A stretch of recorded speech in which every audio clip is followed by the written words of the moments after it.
बिस्मिल्लाहिर्रहमानिर्रहीम। अस्सलाम वालेकुम नाज़रीन, आप यूट्यूब चैनल देख रहे हैं। मैं इमरान खान हूँ। आज़ाद कश्मीर की सूरत हाल बिगड़ती चली जा रही है। अब इसको बैनुल अक़वामी मीडिया भी रिपोर्ट कर रहा है। बहुत सारी जगहों पे रिपोर्ट हुआ, लेकिन सबसे ज़्यादा इसको अल जज़ीरा ने कवरेज दी है। अल जज़ीरा की रिपोर्ट के मुताबिक भी जो इनिशियली उन्होंने बताया कि 20 से ज़ायद लोग 24 घंटों के अंदर शहीद कर दिए गए आज़ाद कश्मीर में। अब जो तफसीलात मेरे पास हैं मैं वो आपके साथ शेयर करता हूँ। ये जो 24 घंटे गुजरे हैं, यानी जब इलेक्शन में वोटिंग हुई उसके बाद रावला कोट में कत्लेआम शुरू हो गया, उसके बाद मीरपुर में कत्लेआम हुआ सुबह के वक्त। तो इन 24 घंटों के बीच में जो टोटल लोग शहीद हुए वो तादाद अब 31 बताई जा रही है। और ये तादाद बाकायदा वेरीफाइड डाटा इसका यहाँ पे मौजूद है। ये रावला कोट लॉन्ग मार्च वेरीफाइड शोहदा की जो लिस्ट है, ये Jammu Kashmir human rights observatory इनकी जानिब से लिस्ट जारी की गई है। ये रावला कोट की लिस्ट है। टोटल वेरीफाइड शोहदा 31 बताए जा रहे हैं और इन सब के नाम भी लिखे हैं यहाँ पे, और सारी तफसीलात जिन इलाकों से इनका ताल्लुक़ है वो इलाके भी लिखे हैं साथ, और जिनके दस्तयाब है उनके वालिद के नाम भी साथ लिखे हुए हैं। ये है नाज़रीन सूरत हाल। 70 से ज़ायद शहादतें हो चुकी हैं अब तक की इतला के मुताबिक आज़ाद कश्मीर में। और ये सारा कुछ हुआ जॉइंट अवामी एक्शन कमेटी के एहतजाज और उनके मुतालबों के बाद, जब मिलिट्री एस्टेब्लिशमेंट ने यह फैसला कर लिया कि उन्होंने किसी सूरत भी ये मुतालबा तस्लीम नहीं करने और वो आज़ाद कश्मीर के इक़्तिदार पे अपनी गिरफ्त ढीली नहीं करेंगे और लोगों को उनका मैंडेट नहीं देंगे, तो फिर ये सूरत हाल पैदा हो गई। अब इसमें आलमी मीडिया एक तरफ रिपोर्ट कर रहा है, ओवरसीज़ कश्मीरी अपना पूरा जोर लगा रहे हैं कि आलमी मीडिया इसकी ज़्यादा से ज़्यादा कवरेज करे।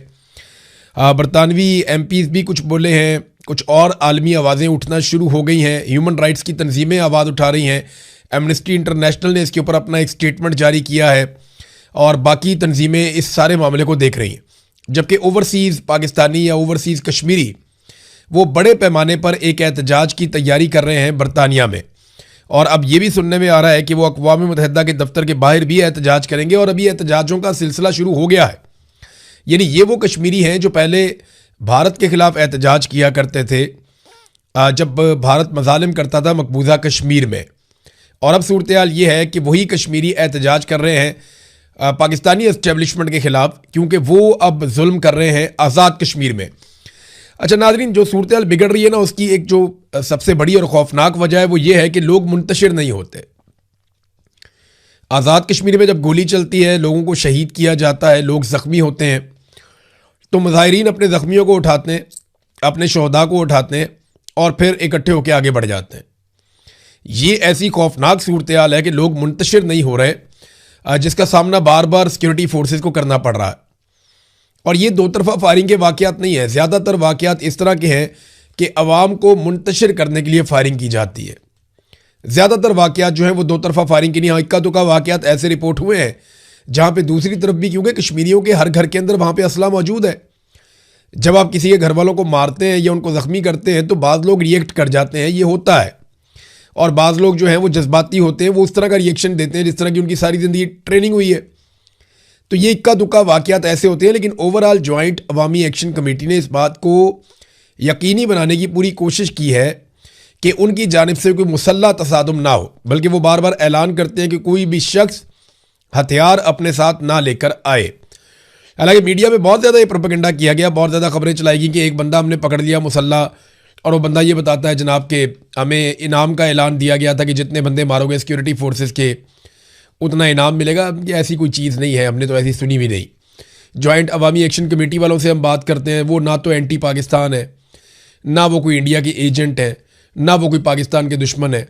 वो सिर्फ ये कहते हैं जनाब जो आज़ाद कश्मीर के लोग हैं उनके मैंडेट का एहतराम किया जाए, उन्हें अपनी हुकूमत बनाने की इजाज़त दी जाए।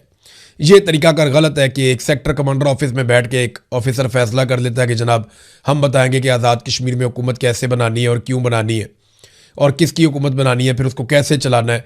तो वो कहते हैं जी इस तरह तो नहीं, क्योंकि देखें ना आज़ाद कश्मीर के बहुत बड़ी तादाद में लोग ओवरसीज़ हैं, वो दुनिया के तरक्की याफ्ता ममालिक में रहते हैं, वहाँ पर वो देखते हैं कि निज़ाम कितना अच्छे से काम कर रहा है। अब वो ये चाहते हैं कि इसी तरह जो है वो आज़ाद कश्मीर के अंदर भी अच्छा निज़ाम काम करे, लेकिन वहाँ पे पूरा का पूरा निज़ाम जो है वो यरगमाल है।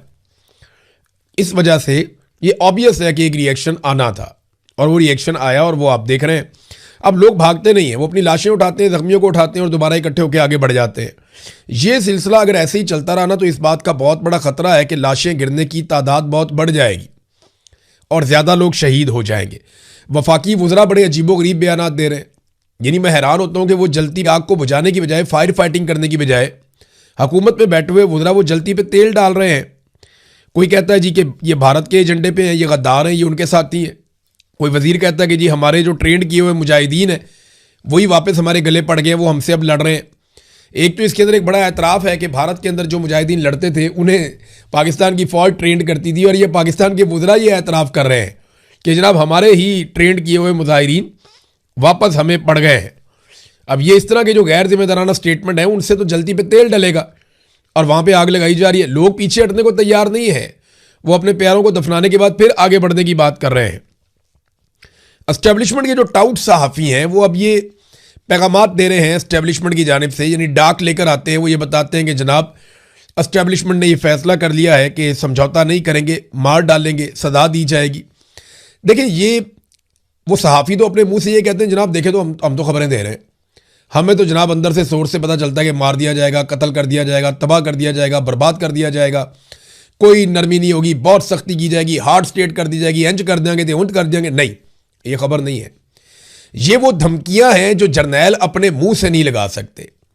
अगर जर्नैल अपने मुंह से ये धमकियां लगाएं तो पूरी दुनिया में उनके मुंह पे थू थू हो जाएगी। लिहाजा ये धमकियां लगाने के लिए उन्होंने अपने टाउट्स पाले हुए हैं और वो उनके जरिए से ये धमकियां लगवाते हैं। ये खबर कोई नहीं होती। जर्नैल का जो धमकी लगाने का दिल करता है ना कि ये वाली धमकी मैंने लगानी है पाकिस्तानी अवाम को, धमकी खुद नहीं लगाता। वो करता यह है कि अपने टाउट के जरिए से वो धमकी लगवाता है। खबर कोई नहीं होती उसके अंदर, निरी धमकी होती है, आगे वो टाउट बैठ के शुरू हो जाता है उनके बिहाफ के ऊपर। यानी ये तो वो हरकत है ना कि वो चौधरी के साथ एक मरासी होता है, वो चौधरी के बिहाफ पे हर एक को धमकी लगाता फिरता है। तो ये इस तरह के काम है, ये सहाफ़ियों के करने वाले काम नहीं है। ये जो डाक लेके आ जाते हैं हर दूसरे दिन आके बैठ जाते हैं कि जनाब नहीं हमने जनाब हम खबर निकाल के लाए हैं, एस्टेब्लिशमेंट जनाब और डंडा देगी और हार्ड स्टेट करेगी और ज़्यादा ये करेगी और ज़्यादा वो करेगी। वो धमकियाँ लगा रहे होते हैं किसी और के बिहाफ के ऊपर, और वो जर्नैल जो है वो अपने मुंह से धमकी लगाना नहीं चाहते। उन्हें पता है कि कल को इसका जवाब देना पड़ेगा, कल को हम फंस जाएंगे।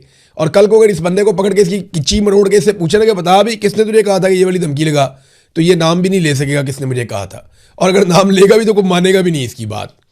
ये टोटल औकात है। लेकिन धमकियाँ फिलहाल लगाई जा रही हैं। आज़ाद कश्मीर के लोगों को भी आलमी मीडिया इस पर काफ़ी कवरेज कर रहा है, वो सब हम देख रहे हैं। अब नादरीन, इसमें जो लोग शहीद हुए उनमें एक इमाम मस्जिद शहीद हो गए। यानी उनका क्या कसूर था? एक इमाम मस्जिद है, वो नमाज़ पढ़ा रहे हैं वहाँ पे, वो भी नमाज़ पढ़ाते थे, वो भी शहीद हो गए। एक उस्ताद हैं मुअल्लिम, वो भी शहीद हो गए। एक हमारा PhD का तालिब इल्म था, बड़ा अच्छा नौजवान, उसामा जमील, वो नारे लगवाता था लोगों को, लोगों के जज्बात भड़काता था, उन्हें बोलता था कि बोलो और खुलकर अपने लिए आवाज़ उठाओ, इनकलाब के लिए आवाज़ उठाओ, अपने हकूक़ मांगो। PhD कर रहा था वो नौजवान, वो कोई दहशतगर्द तो नहीं था ना। अब पाकिस्तान में कायद-ए-आज़म यूनिवर्सिटी से PhD करने वाला नौजवान, उसको आप कैसे कह सकते हैं कि वो कोई दहशतगर्द है? वो उसके नारे में सुन रहा था अभी कि जवानियाँ लुटाएंगे, सीने पे गोली खाएंगे, इनकलाब लाएंगे। उसने गोली भी खा ली, अपनी जवानी भी लुटा दी, और इनकलाब का इंतज़ार अब हम करेंगे कि इनकलाब कब आएगा। अब कुछ ऐसे टाउट्स हैं जिनके अच्छे ताल्लुकात हैं मिलिट्री एस्टेब्लिशमेंट से, नाम लूँगा तो बहुत चीखें मारेंगे, लेकिन आप देख लें सोशल मीडिया पे जाके, ये जो जर्नलिस्ट हैं ये अब कहना शुरू हो गए जी ये मामला मिस हैंडल हुआ है। ये जो सहाफ़ी हैं ना, ये अपने से नहीं बोलते, ये तब बोलते हैं जब इन्होंने मिलिट्री एस्टेब्लिशमेंट को रेस्क्यू करना होता है। ये जो कुछ भी अभी बिलावल ने किया, ये क्यों किया ये मैं आपको बताता हूँ आगे चलकर। लेकिन पहले नवाज शरीफ, शहबाज शरीफ, मरियम नवाज़ और इनके जो चमचे खर्चे हैं वो सारे एक दूसरे को मुबारकबादें दे रहे हैं और मुबारकबादें वसूल कर रहे हैं। हत्ता कि ये लोग 31 लाशें गिर गई, लेकिन इसके बावजूद ये अपने ट्विटर अकाउंट्स के ऊपर भी मुबारकबादें ही दे रहे हैं। ये इनके हालात, ये इतने इररेलेवेंट हैं पाकिस्तान के मसाइल से और मामलात से। वहाँ लाशें गिर रही हैं, इनकी मुबारकबादें नहीं बंद हो रही, इनकी बाछियाँ ही नहीं खिलनी बंद हो रही। उधर नौजवानों ने कॉल दी है जी, इस्लामाबाद में पहली मरतबा नौजवान तलबा वो कह रहे हैं जी हम इकट्ठे होकर आएंगे। अब जेनजीज जो हैं वो इस मामले में एहतजाज करेंगे। तो अब पता नहीं ये इस कॉल के पीछे क्या है, मुझे आइडिया नहीं है। लेकिन इस्लामाबाद प्रेस क्लब के बाहर नौजवानों की तरफ से कुछ थोड़ा सा सोशल मीडिया के ऊपर रोला डाला गया है कि इस्लामाबाद प्रेस क्लब के बाहर नौजवान इकट्ठे हों और वो शिरकत करें बड़े पैमाने पर आके। जो कश्मीर में जुल्म और बर्बरियत हो रही है रियासत पाकिस्तान की सिक्योरिटी फोर्सेस की जानिब से, वो जुल्म और बर्बरियत, उसके खिलाफ ये नौजवान इकट्ठे होने जा रहे हैं। देखिए, अब अगर इन नौजवानों को इकट्ठा होने दिया जाता है और वहाँ पे हज़ारों नौजवान आ जाते हैं, फिर तो सिचुएशन कोई और है।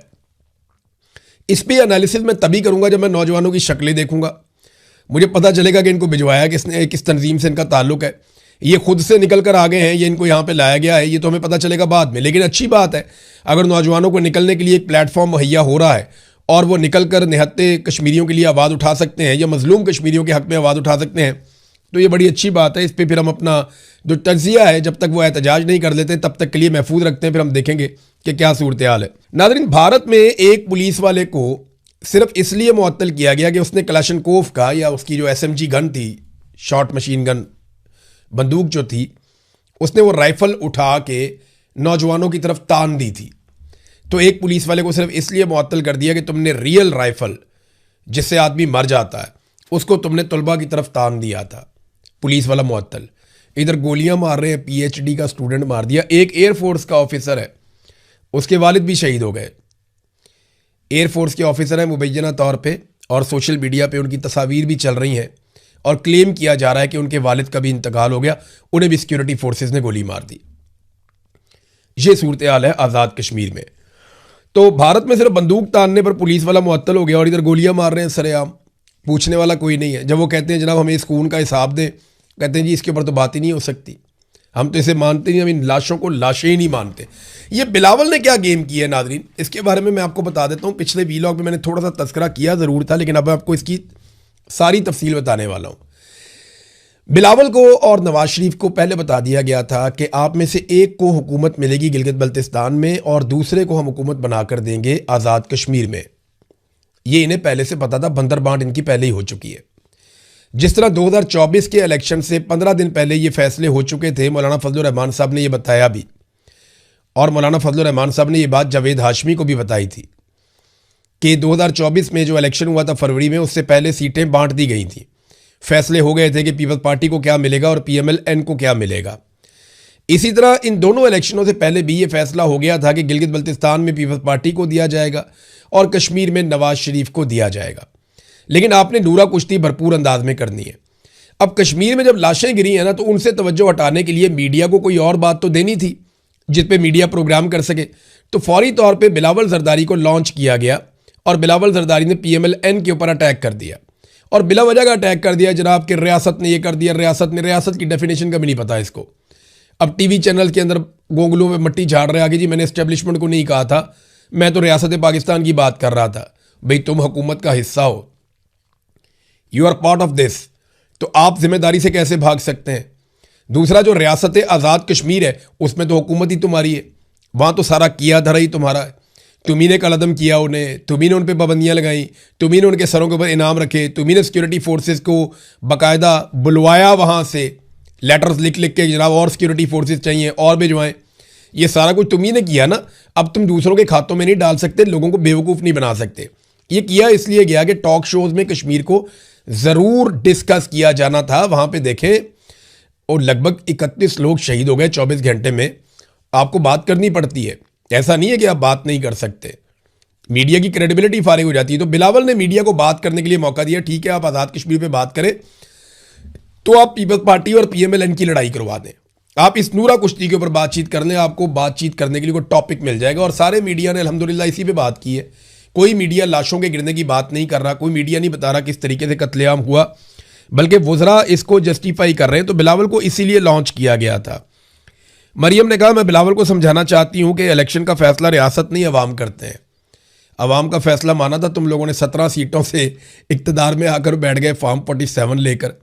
अवाम के दिए हुए फॉर्म 45 पे तो आप सारे पूरा टब्बर ही हार गया था। और अब आप लोग जो है वो इकट्ठे होकर आकर बैठ गए और आप लोगों ने कहा जी ठीक है फॉर्म 47 ही कबूल है। तो फॉर्म 47 में तो अवाम का कुछ लेना देना नहीं था। अवाम ने तो पाकिस्तान तरीके इंसाफ को जिताया था। और वो शर्जील इनाम मेमन ने भी ये बात की है, सिंध से बैठकर, वो सिंध के वजीर हैं, वो भी ये कहते हैं कि पंजाब में इनको बदतरीन शिकस्त हुई है, लेकिन जिस तरह इनको इक़्तिदार में बैठाया गया है वो तो अब सारी दुनिया ही जानती है। नादरीन, सेनेटर मुश्ताक ये जाना चाह रहे थे आज़ाद कश्मीर, लेकिन तादाद बहुत ज़्यादा नहीं थी लोगों की इनके साथ, तो पुलिस की एक नफरी ने इनको रोक लिया। वहाँ पे धक्का मुश्ती हुई थोड़ी सी, उसके बाद ये लोग वहाँ बैठे, इन्होंने धरना देकर एहतजाज किया और फिर जब वापस आ रहे थे तो सेनेटर मुश्ताक को वहाँ से गायब कर दिया गया। अचानक से रश लगाया गया, वहाँ पे गाड़ियाँ आ जाती हैं, बंदे आ जाते हैं, को पुलिस वाले इनकी गाड़ी पे कब्जा करते हैं और इनको लेकर निकल जाते हैं।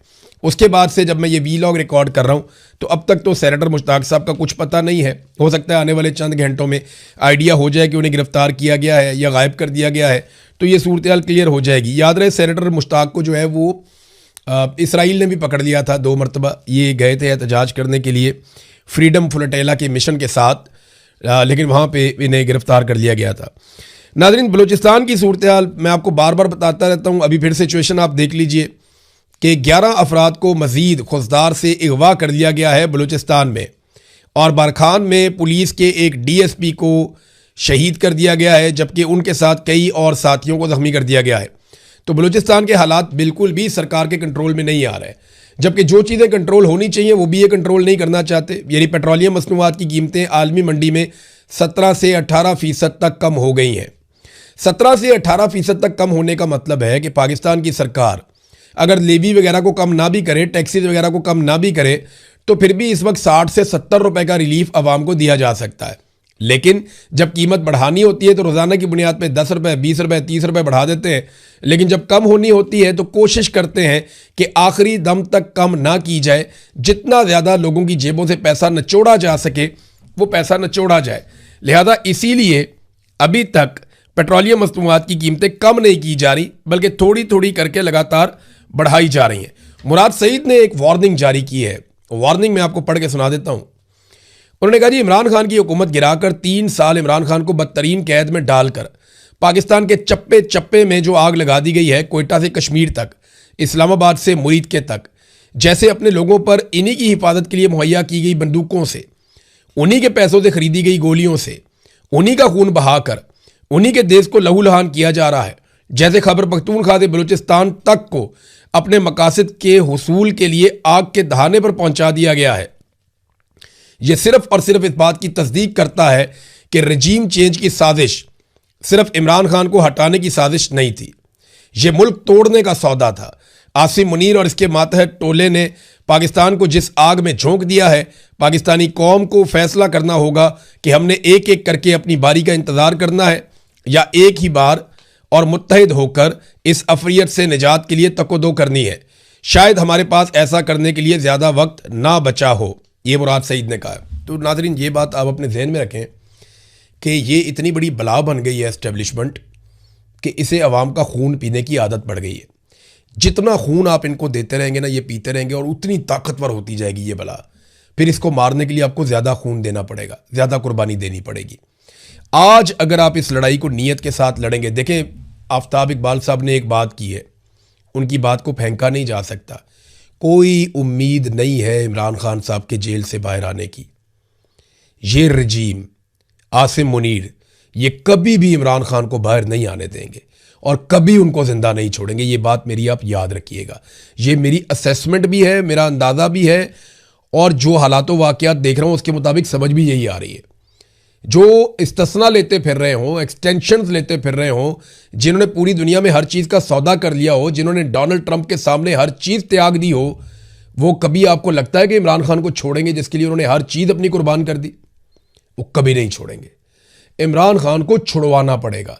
पाकिस्तानी ये कर सकते थे, पाकिस्तानी ये कर सकते हैं, लेकिन एस्टेब्लिशमेंट खुद से इमरान खान को छोड़ देगी, इसकी कतई कोई तवक्को नहीं है। ये बात जहन में रखें। ये करना पड़ेगा तो आपको खुद करना पड़ेगा। आज कर लेंगे तो आसानी से हो जाएगा, जितना टाइम गुजारते जाएंगे ये उतना मुश्किल होता चला जाएगा। जो आज आज़ाद कश्मीर में हो रहा है, बाकी सारी पॉलिटिकल पार्टीज अपनी अपनी बारी का इंतजार कर रही हैं, लेकिन बारी बारी सबकी बारी आज कश्मीर में हो रहा है ना, याद रखिएगा यही पाकिस्तान तहरीक इंसाफ के साथ दोबारा होगा, क्योंकि कश्मीरियों के साथ पाकिस्तान तहरीक इंसाफ खड़ी नहीं हो रही, खड़े हो ही नहीं रहे। पाकिस्तान तहरीक इंसाफ है ना अपोजिशन जमात, उन्हें चाहिए था इस्लामाबाद में एक बहुत बड़ी रैली निकालते, उन्हें चाहिए था एक बहुत बड़ी रैली लेके अवाम की कश्मीर की तरफ चल पड़ते यकजहती के लिए। उन्हें चाहिए था कि वो कहते जी हम रोल प्ले करते हैं मुज़ाकरात का, और बिठाओ कश्मीरियों को हमारे साथ, वो भी हमारे भाई हैं, तुम भी हमारे भाई हो। वो किसी किस्म का रोल लेने के लिए तैयार ही नहीं है, डरे हुए हैं, सहमे हुए हैं। और अवाम जो है वो तो खुद से ये चीज़ें नहीं कर सकती ना, जो पॉलिटिकल लोग हैं वही आगे बढ़ते हैं। बहरहाल बारी बारी सबकी बारी। अब तक के लिए इतने, अपना ख्याल रखिएगा, अपने इस चैनल का भी। अल्लाह हाफ़िज़।